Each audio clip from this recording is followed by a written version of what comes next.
Hey, real estate fans. Today we're going to talk about why you don't want to buy a house with a swimming pool until you watch this video. I'm Alice Lema. I am a principal broker at Home and Land Real Estate here in beautiful Southern Oregon.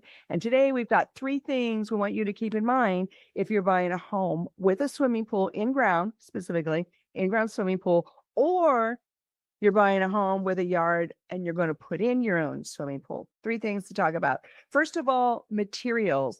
This is a fascinating construction project. You know, I love construction. And so the three are a concrete kind of material, a fiberglass, which is preformed, and vinyl. Now, the concrete also is known as gunite, shotcrete. They're all kind of in that same category. And the costs, at least in 2026, for that kind of construction is somewhere between 50,000 and 120,000, depending on size and location and all that. So on average, 50,000 to 120,000. Now, the downside of this kind of material is it takes a long time to install or longer, but the upside is it has a really long lifespan, 50-year lifespan. It does crack over time, and those do have to be taken care of. But overall, I think this is a great bang for your buck just because of the lifespan. Now, the second one is the preformed fiberglass. This is very common in new construction. The downside is it's limited in size and shape because they just make them in batches and they deliver them on a truck. If they can't get through your side yard, they bring a crane and put it over your house.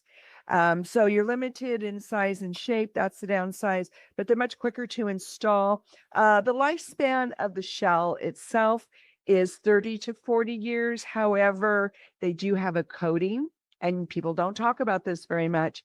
The coating or finish, whatever term you want to use, the finish has a lifespan of 15 to 25 years. And once that finish is gone, then the shell starts absorbing debris, colors, it'll start staining. You can see the wear on the bottom of the pool. So keep that in mind if you are choosing a preformed fiberglass in-ground pool. Vinyl liner is very popular. The 2026 costs on average are $25,000 to $80,000. And the upside is it feels great on your feet when you're in the pool. It's a nice kind of squishy feeling. It installs quickly. It's relatively inexpensive compared to the other ones, but the lifespan is short. You have to replace those liners every 8 to 12 years, and they are prone to tearing. So if that happens, then you have to replace it sooner. And the replacement costs 2026 on average $3,000 to $8,000 every time you replace the liner. So number one, know your materials. There's a good list, and there's the 2026 cost estimates. Number two, just the downside of having a swimming pool in your backyard in general, the insurance costs, especially here in Southern Oregon, all of our insurance is higher than it used to be for a lot of reasons. So do check with your insurance people before you buy a house with a pool, or before you buy a house with room for a pool. Call the insurance people, find out what they're going to want, find out what they're going to charge. There's also fencing and alarms that might be involved. All of that is extra expense, not only for installation, but also maintenance. So speaking of maintenance, that is a downside. You hear people gripe about this all the time. If you're maintaining it yourself, it's time out of your day. If you're having somebody else do it, that's an extra expense. Whether you do it yourself or have a service, there's chemicals, whether it's salt water or chlorine. You want to keep the chemical balance at a place where it's blue and not green. And also here in Southern Oregon, we have a limited season. You know, it's kind of Memorial Day to Labor Day, but swimming pools are so much fun. And we don't have very many of them. We don't have a lot of properties with swimming pools. In-ground pools are a little on the rare side. They're kind of a specialty item in Southern Oregon. But guess what? I have a list of every address in the entire Southern Oregon region that has a pool, whether it's for sale or not. And actually, I think everything's for sale, whether it's on the market or not. But I've called people up just out of the blue. I'm known to do that, and sold their house when they weren't even thinking of moving.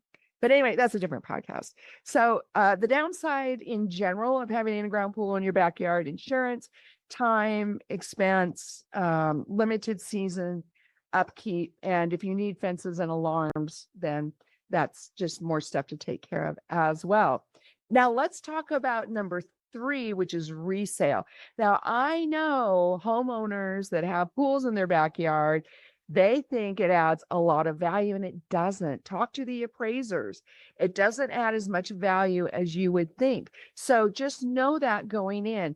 You're putting in a pool, or you're buying a house with an in-ground pool because of the lifestyle advantages, because it's fun, because you enjoy it, because it's good exercise, because the grandbabies and the neighbor kids and the parties, it's lifestyle.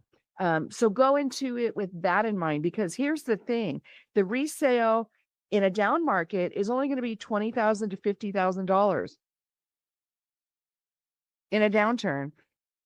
In an upturn, it's only going to be like 35,000 to 75,000. So even during COVID, when pools were in high demand, it just doesn't add as much as you would think. So know that going in, especially if you're putting one in yourself. You're not going to get that money back. So do plan to swim in that pool for as long as you can. Okay. Okay. So having said that, I want to be your agent. Give me a call, give me a text, 541-301-7980. That's 541-301-7980. I'm a great listing agent. I've sold a lot of homes with pools. I know the pool companies. So if you want to put one in and you're buying something with a big yard and put it in, I can help you with that. And also, like I said, I know where all the swimming pools are, even in Ashland. It's highly unusual to have swimming pools in Ashland. That's a different demographic, and they're not as pool oriented as they are in Grants Pass, Medford, Douglas County, even Klamath County, although Klamath County has an even shorter season than we do. But a great listing agent, great buyer's agent, great with investments. We also own Home Nest Property Management. We do not recommend that you have swimming pools in your rentals. If you're going to do the Airbnb business model rental, or the executive housing, then it's a great asset to have. But long-term tenants, we don't recommend having a pool as a rental. Okay. But that's also a different podcast. But give me a call, give me a text, and let's find out what we can do with your real estate life. And if you're ready to have the home of your dreams with a pool, I'm the one for you. Have a great Southern Oregon weekend. We'll talk to you later.